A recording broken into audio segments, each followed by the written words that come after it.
Hello दोस्तों, स्वागत है आप सभी का। दो तीन लोगों ने चर्चा जब करी थी तो एक सवाल उठता था कि ग्रहों के पास जो दिशा बल है उसे होना अच्छा माना जाए या बुरा माना जाए। क्योंकि जब लोग ये सुनते हैं कि हमारे तो ये ग्रह इस भाव में बैठे हैं तो अच्छे हैं, क्योंकि वर्णन इस तरीके से किया जाता है, बहुत सारे लोग जो हैं वो ये बोलते हैं सूर्य यदि दसम भाव में बैठा है तो बहुत अच्छा हो गया। लेकिन जब रिजल्ट्स की बारी आती है तो सबसे ज़्यादा परेशान हो जाते हैं। ऐसे स्थिति में फिर एक ही सवाल उठता है कि दिशा बल की जो बात कही गई है, डायरेक्शनल स्ट्रेंथ कहा गया है, किसी भाव में बैठने से ग्रहों के एक दिशा को या एक दिशा में बैठने से ग्रहों को ध्यान से सुनिएगा, ग्रहों के किसी एक जगह पर बैठने से ग्रहों को या किसी एक दिशा बल प्राप्त होता है, दिशा बल। तो एक्चुअल में जब बात की जाती है ग्रहों को दिग्बल दिशा बल की, वो स्थिति उनके कारक तत्वों के आधार पे अच्छी कही जाती है। जब कभी भी कोई ग्रह के बारे में बात की जाती है कि उस ग्रह ने दिशा बल प्राप्त किया है, दिग्बल प्राप्त किया है, उसका अर्थ होता है उसके कारक तत्वों के अंदर पॉजिटिविटी मेंटेन हो गई है। वो वैल्यू जो कि वो कारक तत्व चाहिए वो उस ग्रह में सस्टेन हो गया है। दूसरा कंडीशन होता है कि ग्रह जो है वो किसी भाव का स्वामी है। अब भाव के स्वामी के रूप में जब चीज़ें देखी जाती हैं तब समझना पड़ता है कि वो अच्छा है या वो खराब है। पहले तो बेसिक कारक तत्व को समझने की कोशिश करिए, इसके बाद प्लेसमेंट्स में आप लोगों को कोई भी कभी कंफ्यूजन न रहे। सुबह के समय जब हम बात करते हैं तो हमने लगन को भी ऐसे डिफाइन किया है, जिस समय हम जन्म लेते हैं उस समय पूर्वी क्षितिज पर उदित होने वाली राशि। इस लिहाज से जो सुबह के समय यानी कि जहाँ पे एक्चुअल में एकदम जंक्शन है रात के जाने का और अगले दिन के आ जाने का, भोर का समय, सूर्य की किरणें जहाँ पे दिखाई देती हैं अर्ली मॉर्निंग, उसको हमने कहाँ पे जगह दी? अपने फर्स्ट हाउस पे जगह दी। अब जब इंसान भारतीय रीति रिवाज के अंदर देखें, सुबह उठने के समय हम किन चीज़ों को करते हैं? हम वहाँ पे सुबह के शांत माहौल में दो ही चीज़ों को कर पाते हैं। बहुत सारे लोगों को ये कहा जाता था कि सुबह उठ के गणित पढ़िए, मैथमेटिक्स।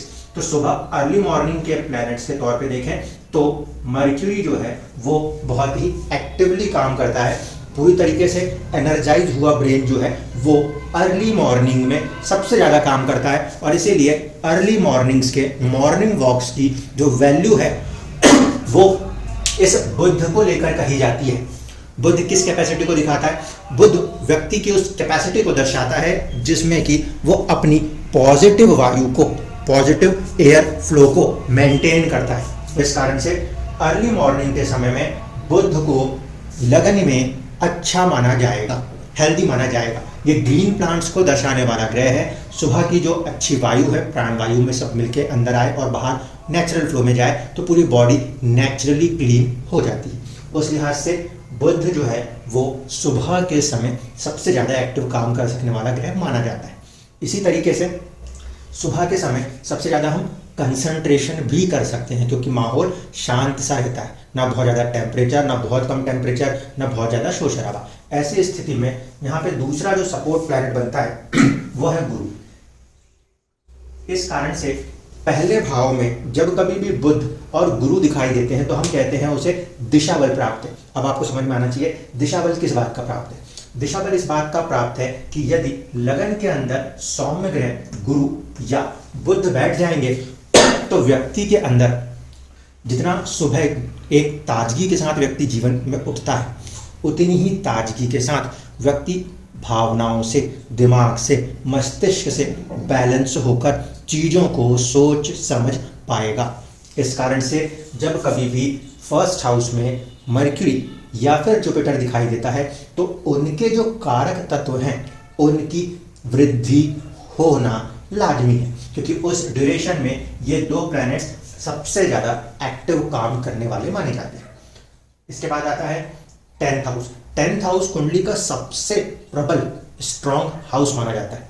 क्यों? क्योंकि उस समय यहाँ पे जाते जाते नून हो चुका है, पूरी तरीके से जो सूर्य उदय हो रहा था वो अपने चरम पर होता है। ऐसे स्थिति में दसम भाव के अंदर आप देखोगे तो यहाँ पे जगह दी गई है दो ग्रहों को, एक है सूर्य और एक है मंगल। अगर सूर्य या मंगल दसम भाव में बैठे हैं तो ये इस बात के सूचक है कि सूर्य यदि बैठा तो व्यक्ति अपने प्राइड को, अपनी मर्यादा को, अपने आत्मसम्मान को, जिसका कि सूर्य बेसिक रिप्रेजेंटेटिव होता है, मर्यादा, आत्मसम्मान, अपने नाम, अपनी पहचान, अपनी प्राइड को मेंटेन रखने की पूरी कोशिश करेगा। क्यों? क्योंकि दोपहर के समय सूर्य जो है वो पूरी तरह से फुल लाइट देने वाली कैपेसिटी में माना जाता है। तो जब कभी भी 10th हाउस में सूर्य को देखते हैं तो हमें समझ में आता है कि उसका जो कारक तत्व है, किसी भी चीज जो कि सही है उसके लिए खड़े रहने की ताकत व्यक्ति में प्रबल होगी। व्यक्ति के अंदर जीवन में आगे बढ़ के अपने नाम को बनाने की चाहत, ख्वाहिश बहुत ज़्यादा होगी। अगर 10th हाउस में सूर्य है तो उसकी जगह मान लीजिए अगर दसम भाव में मंगल है। अब मंगल का यहाँ पे पूरे फुल डे में क्या वर्क है? मंगल बेसिकली क्या है? मंगल एक प्रकार से तो हम उसे सेनापति पढ़ते हैं, और दूसरा है मंगल हमारे शरीर में खून और मसल्स को रिप्रेजेंट करता है।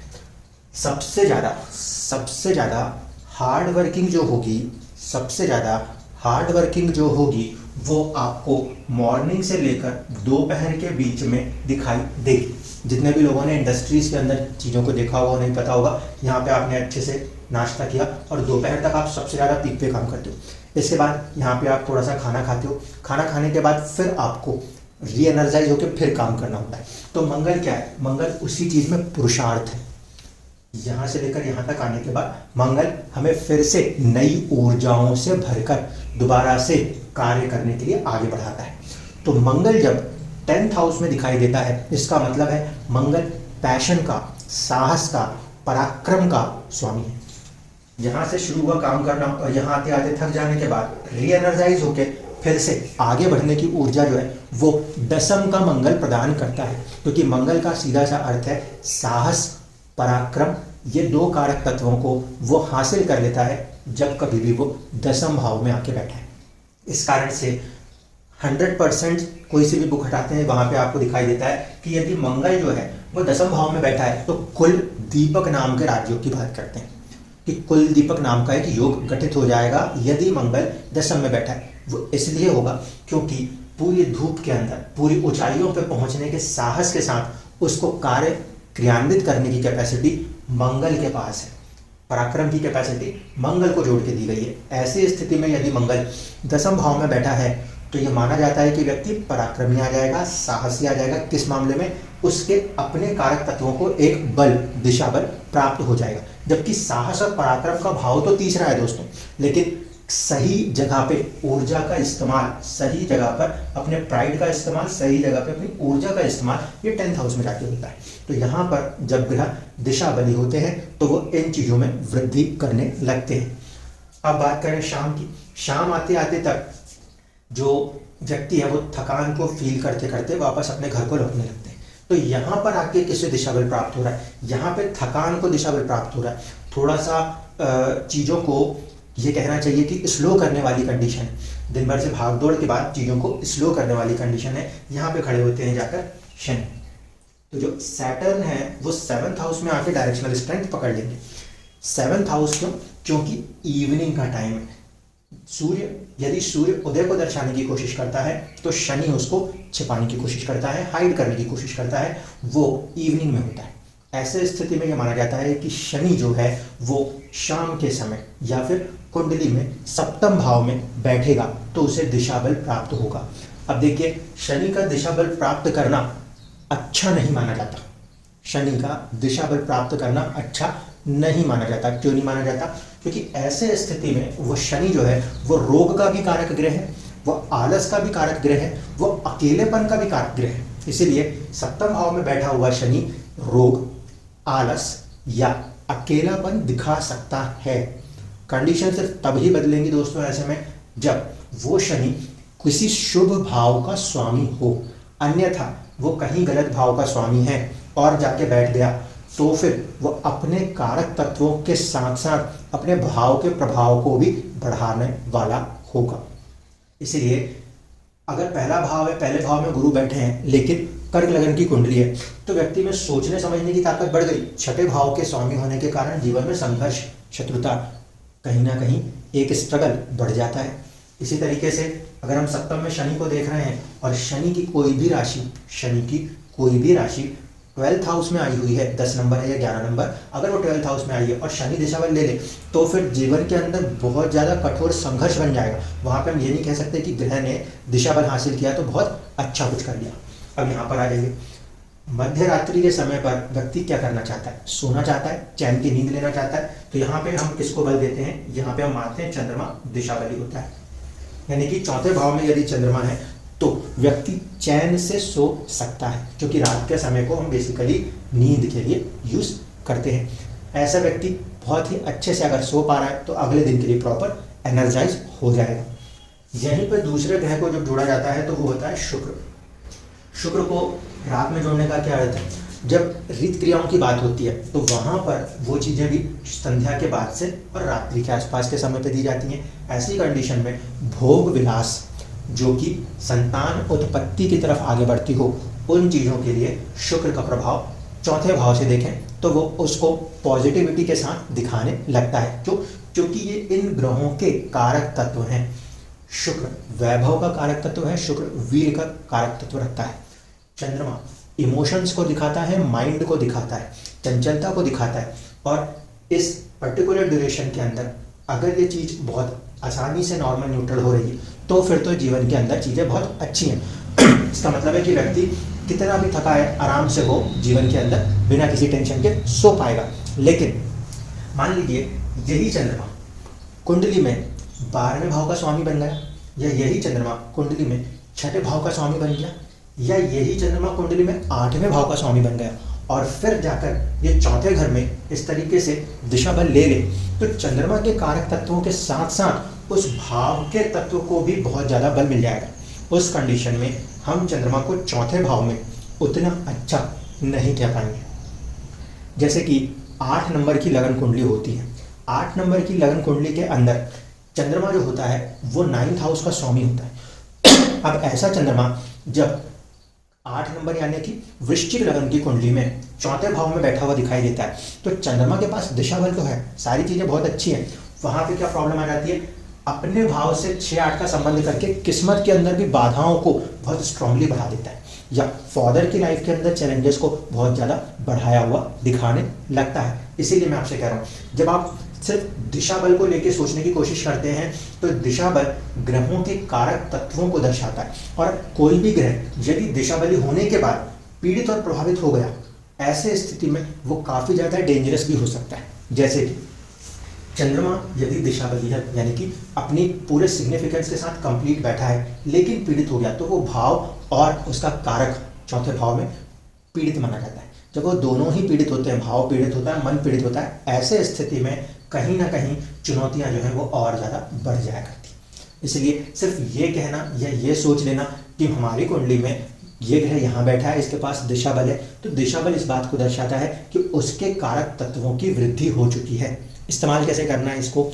अगर फर्स्ट हाउस में गुरु है, बुध है, इसका मतलब व्यक्ति अपने मस्तिष्क के अंदर से ऐसी ऊर्जाएं दिखा रहा है जो कि पॉजिटिवली काउंसिल करने की कैपेसिटी रखता है। ऐसा व्यक्ति अगर अच्छा काउंसलर बनता है, बैंकर बनता है, बिजनेस में उतरता है, पॉजिटिव है उसके लिए, क्योंकि हम उससे वहाँ पे काउंसलिंग सलाहें ले सकते हैं। फिर वही कंडीशन होगी दोस्तों कि ये जो है किस भाव का स्वामी है, उसी हिसाब से वो सलाह देगा। अब अगर कोई व्यक्ति के सूर्य या मंगल हमें दशम में दिखाई दे रहे हैं, ऐसा व्यक्ति साहसिक कार्यों के लिए दिया जा सकता है, जहाँ कहीं पे भी कोई ऐसे कार्य कराने हो जिसमें साहस पराक्रम की आवश्यकता आती हो। शनि यदि सप्तम में बैठा है, ऐसे व्यक्ति को हम साझेदारी वाले कामों में ले सकते हैं, ऐसे व्यक्ति को हम कठोर मेहनत वाले कामों में ले सकते हैं, क्योंकि शनि कठोर मेहनत का ग्रह है और दिशा बल पकड़ता है, इसलिए जीवन में सबसे ज़्यादा कठोर मेहनत करवा देता है। तो यहाँ पर पार्टनरशिप्स लेनी हो तो ऐसे व्यक्ति को लिया जा सकता है जिसका सप्तम शनि दिखता हो, क्योंकि वो पार्टनरशिप के प्रति दिशा बली है। इसका मतलब पकड़ के चलेगा, चाहे खुद का लॉस करे, दूसरे का लॉस नहीं होने देगा। चंद्रमा चौथे में, शुक्र चौथे में बैठा है, इसका मतलब है ऐसा व्यक्ति बहुत ज़्यादा इमोशनल है, कहीं ना कहीं बहुत ज़्यादा, या तो शुक्र के प्रभावों को लेकर भी चल सकता है। तो ऐसे कलात्मक चीज़ें, क्रिएटिविटी के सारे काम जो कि दुनिया के अंदर होते हैं, वो सब इस तरीके के लोगों से आप करा सकते हैं जिसमें शुक्र और चंद्रमा जैसे ग्रह चौथे भाव में बैठे हों। इस तरीके से इन ग्रहों का, क्योंकि कारक तत्वों को बल प्राप्त हो रहा है, भाव के हिसाब से किसका बल मिलेगा ये तो अलग अलग लग्नों पर निर्धारित होगा, लेकिन ग्रहों के कारक तत्व को ध्यान में रखते हुए हम यदि व्यक्ति को उस तरीके के काम के अंदर भेजते हैं तो फिर वो ग्रहों के जो नेचुरल कारक तत्व हैं उसके दम पर लाइफ के अंदर बहुत ज़्यादा तेजी से एक दिशा को पकड़कर लाइफ राइज करने लगती है। इस कारण से इसे हम दिशा बल कहते हैं, यानी ग्रहों को एक प्रकार का सामर्थ्य प्राप्त हुआ है जो कि उनके कारक तत्व में आई हुई वृद्धि के कारण देखने को मिलता है। धन्यवाद।